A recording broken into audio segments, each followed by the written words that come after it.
About 4 years ago, we partnered with Broward County Schools to form what we call Project Search.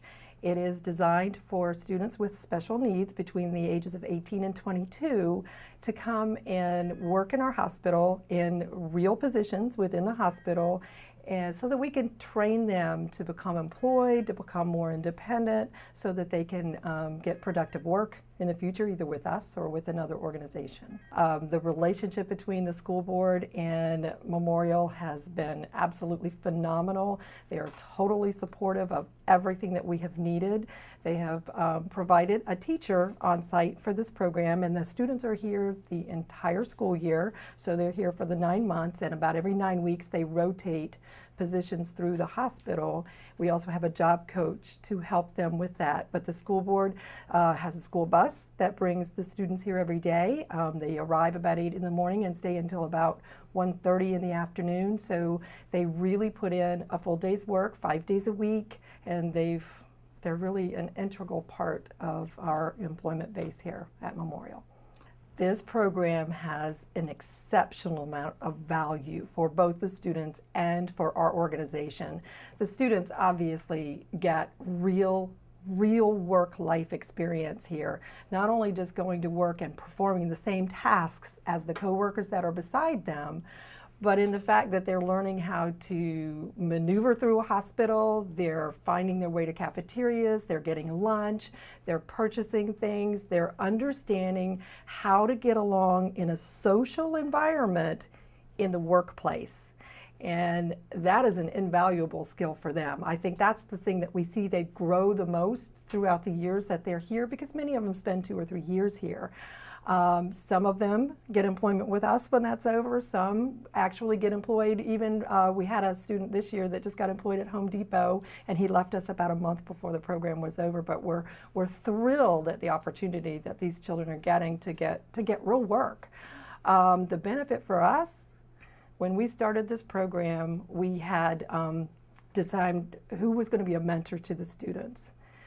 The mentors and the other people in the departments have so embraced this program because they see these young children coming into work, they're motivated, they want to be here every single day, and what they do to motivate the people around them is really amazing. They can't wait to see them come when the school year starts, and they really miss them when they're gone in the summertime. The concept is inspired by my son Andrew. My son Andrew has autism. He's 22 years old. He's aged out of the school system. There's no opportunity for employment for Andrew. I decided as an entrepreneur for my entire life to step back from the engagements I was in and step into his world and employment in adults with autism. Adults with autism enjoy structure. So the first aspect was a structured work environment. On top of that, we created other parts and a mission statement. And our mission statement was, at that point, if we could employ Andrew, let's employ even more. On top of that, let's employ as many as we can in a business development model. So maybe 80% of the business within the spectrum. We decided that we wanted to be consumer-facing. Consumer-facing to show the public and invite them to see the potential of adults with autism and their capability in an environment to perform and create a quality product. Car wash was one of the businesses that we investigated. And as we investigated it more and more, we saw that a car wash could do what we wanted it to do. All of our people here are here because they want to be. This is not a program. They apply for the job, they work hard to get the job, and they maintain the job, just as any other employee. We group our employees in teams. So we have one employee working on the driver's side of the car, one employee working on the passenger side of the car, and they work together through both quality control and mirroring each other through the steps. That helps provide a consistent product. We also have our managers coming from a background of significant experience working with individuals with autism. We've also invested in a lot of technology here that kind of acts as soft supports from our pay stations, which are right behind me, automating the sales process, which is something that somebody with a social communication disability like autism would have trouble with, to some of the machinery in our tunnel, which really helps our guys produce the highest quality product because the cars are coming out exceptionally clean to begin with, and there allows them to focus on cleaning the interior of the cars and some of the finer details that they're exceptionally good at seeing and working through. At Rising Tide, I run the tunnel over there, and I'm in charge of guiding the cars into the tunnel, making sure they have a safe ride through, and washing their bumpers and windshields, and greeting them if they need to be talked to. I started off in the Bay Area over there, hand washing the cars, and I was told it might be somewhat of a role model role to work over here, because only about 7 out of all of our employees are trained to work over there, and so far it's worked out really well. You have to make sure there's no car crashes or anything, which is our main liability here. But it's never happened yet, though, thanks to me. One thing that comes across quite clearly is the sense of pride the youth have as they engage in meaningful employment and the morale boost for all who participate in the experience. Mark, I'm going to go back to you because there could be some trepidation on people's part on an employer as to taking these young people in. Did you experience that? At Sunshine, I didn't experience it, and I don't think our company did because of the people that work in our company are all ex-professional baseball players, so we probably had a lot of these same types of situations in our own life. So we're strong into the community, so it wasn't for us, but when I tried to get Lou into the association, there was. And I have to nominate him, and a lot of the feedback was that there was a liability and they weren't really sure of what this would bring or how it could benefit them. And once I got Lou in and he got in there, he had a chance to explain to them, and maybe Lou can say what he went through with that, because it was a hurdle. Yeah, they were very welcoming to me. Once I was able to present to them and let them know what the program was about, how it could benefit their businesses, put them at ease with the liability issues, they were very, very cooperative, and to this day they're putting a lot of my students to work and are very satisfied, and they keep coming to me, so we're being pretty successful in the association. Just a great group of folks.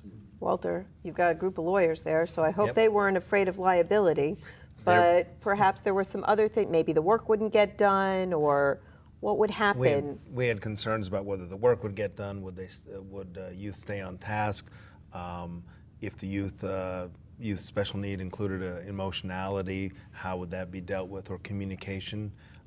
None of that we've proven over the years that those are not concerns that any of the attorneys or our staff need to be concerned about. One of the great things also in my program is that I have other interns, law student interns, come from all over for the summers, and they get to interact with our STEPS youth as well, and they get to see the dignity that is created and provided on both sides by the employer and the youth. And so we're overcoming, not just with our staff, but I think in the future I'm sending out future employers who will then be able to say, hey, this is something when I become an employer I need to look at very carefully. It's not been a problem. It's been a great experience for us. That's awesome. Now, for those who might be sitting out in our audience who have a special needs child or who are a child with some exceptionalities, what do you want them to know, Silvia, about getting engaged in this, about what they might be able to do? Cindy, the opportunities are just endless, and that's the part that we need to inculcate in both the families and the youth, that the training is available, whatever their dreams are, it could probably happen with the right training. And that's what we need to really stress with all of them, that it just takes a little bit of time, but once it's done, they can reach their dreams. And that is by far the best part that we can stress for these particular families. And for us, all our high schools have job coaches that I manage in those schools. We put anybody with an IEP to work. There's always an opportunity to do training. So there's a plethora of opportunities. We work with hundreds of businesses, Broward schools. There's a wide range of opportunities, as Silvia just mentioned, for folks to come in, to begin training, and to move along that continuum and build their skills and eventually become employees, part-time or full-time. I think that part about the job coach is important, and we hadn't really mentioned that we're not just sending these young people into workplaces and saying, good luck, Absolutely. have a nice time. Yeah, That is true. when we started, we have our own in-house trainer to train them on the techniques and the specifications that they need to do, but they also had the trainer from the school board, and he was just phenomenal because he communicated with me every day of what that young man was feeling and what we were feeling, what he needed to do. So the support that we got from the school board was phenomenal. It really was, and to watch him grow so fast, you knew the training was there. That's important to highlight too. We do support. We can help with the training in the businesses, which is a pretty big expense for businesses. Yeah. And once we place a student, we're still there monitoring and we're still there for the business. That's a high priority for me, to make sure our businesses are satisfied and that our students are being supported, and whatever the business needs, we're there for them. So. We've always had a job coach as well, but the job coach has not been intrusive at all. In fact, the job coach almost fades away into the background. That is true. And that is the component that we do emphasize quite a bit in our STEP, which is supported.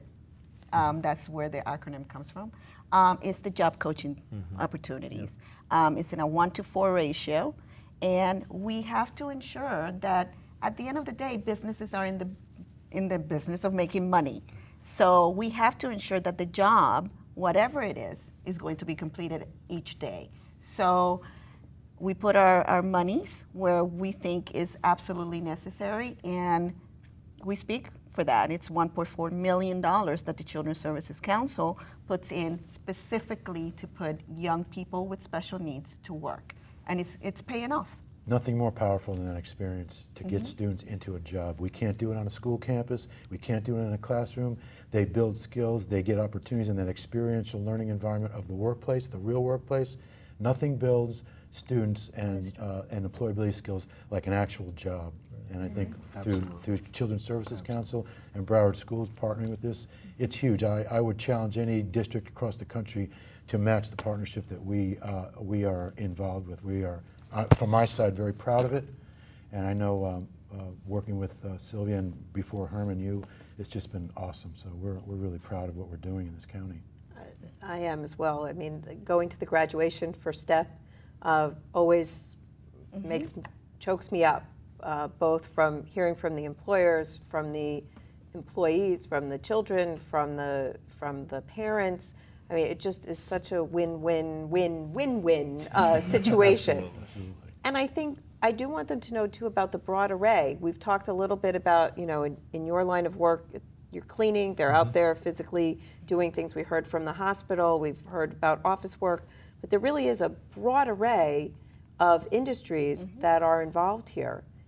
Talk a little bit more about that. Absolutely. We have huge organizations and private businesses, JCPenney's, the hotel businesses, the Marriott, also a lot of small opportunities and small businesses that also, because of life experiences and because they want to give back to the community, have also lent their businesses to give summer opportunities for the kids.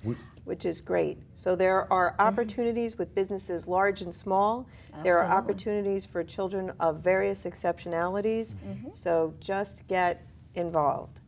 None of these programs can exist without the willingness of entrepreneurs, agencies, and organizations to employ youth with special needs and who understand the value of providing opportunities for all who want to be productive through their work. My thanks to Lou Ruccolo, Walter Honaman, Silvia Beebe, and Mark Klein, as well as the staff and management of Memorial Miramar and Rising Tide for sharing their experiences. I have been your host, Cindy Ehrenberg-Seltzer, President and CEO of the Children's Services Council of Broward County, where our mission is to empower Broward's children to become responsible, productive adults, capable of realizing their full potential, their hopes, and their dreams.